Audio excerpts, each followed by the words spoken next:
Now, it's been a year since a submersible, it was called the Titan, imploded on its way down to see the famed wreck of the Titanic in the North Atlantic Ocean.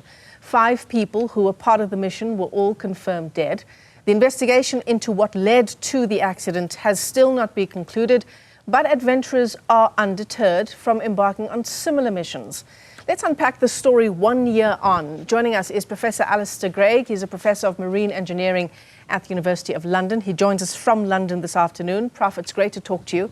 Thanks very much indeed for coming on. And you can just cast your mind back a year, right? It was a story that had us all gripped at the time. We were counting down, of course, not knowing that it had imploded, counting down how much oxygen might be left in this little capsule that was going down to see the Titanic. It was an incredible story before we knew what happened.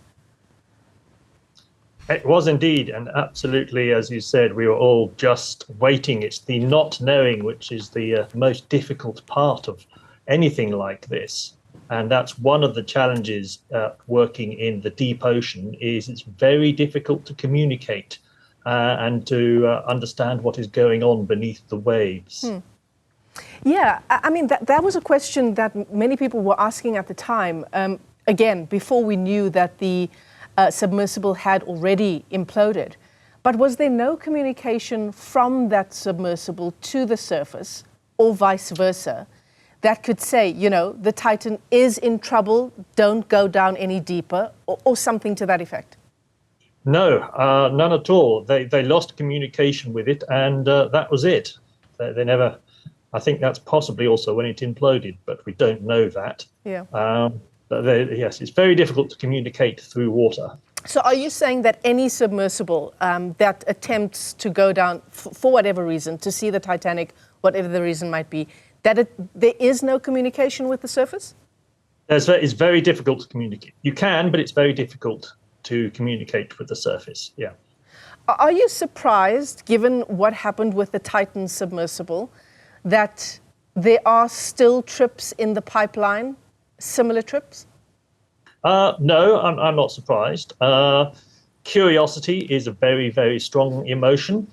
And you look at other things like space travel. We've had a number of disasters, sadly, where people are being killed, but we're still very keen to go to space, and people are still paying lots of money to go to space. So it's similar with the depth of the ocean. Can you explain, for the sake of our viewers, Professor Greig, just how much of the ocean is unexplored, number one, and what makes deep ocean exploration so incredibly dangerous? Well, a large portion of the deep ocean is still not fully explored. We know more about the surface of the moon than we do the deep ocean. To give another tragic example, when the Malaysian airliner was lost, we've still not found it. It's somewhere in the ocean, and that's pretty big. And there's been a very considerable effort to try and find it.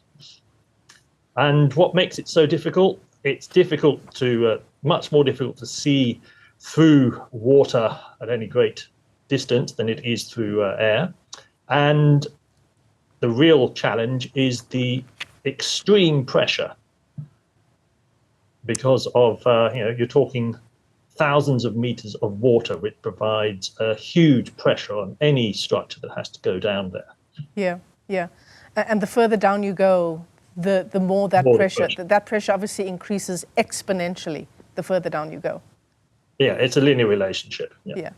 So I wonder, Professor Greig, whether you've read anything about whether the shape of the Titan submersible was the primary cause of what happened to that, is it a vehicle, to that exploration vehicle as it descended into the ocean, and whether it might be safer for future explorers to go back to what was a known and tested shape, which I think is more like a pill shape, if I'm not mistaken. I'm not sure that it's about the shape. The strongest shape is a sphere, and many of the ones that go to extreme depths are spherical. But if you look at a submarine, it's not. It's a cylinder with hemispherical ends, and that is what was the shape of this particular vessel. The teardrop shape is not really for pressure, it's for hydrodynamic efficiency, so you need less power to propel yourself through the water. Yeah, that's very interesting. And since then, I know at the time there was a lot of discussion that the industry was not very regulated. In fact, I think the Titan submersible itself had not passed through any kind of accountability check. Have those things changed? Do you know whether those kinds of things like checks and balances have changed since this event? I'm not aware of the regulations being changed because this was out in open ocean, so it's not under any particular nationality. But I think now any customers would be very much aware of the situation, and they'd want to make sure that any vessel they were going through had been checked by an independent authority that had been certified. Yeah, one would hope so. Professor Alistair Greig, let me thank you for your time this afternoon. He joins us from London. He's from the Marine Engineering Department at the University of London. Thanks very much.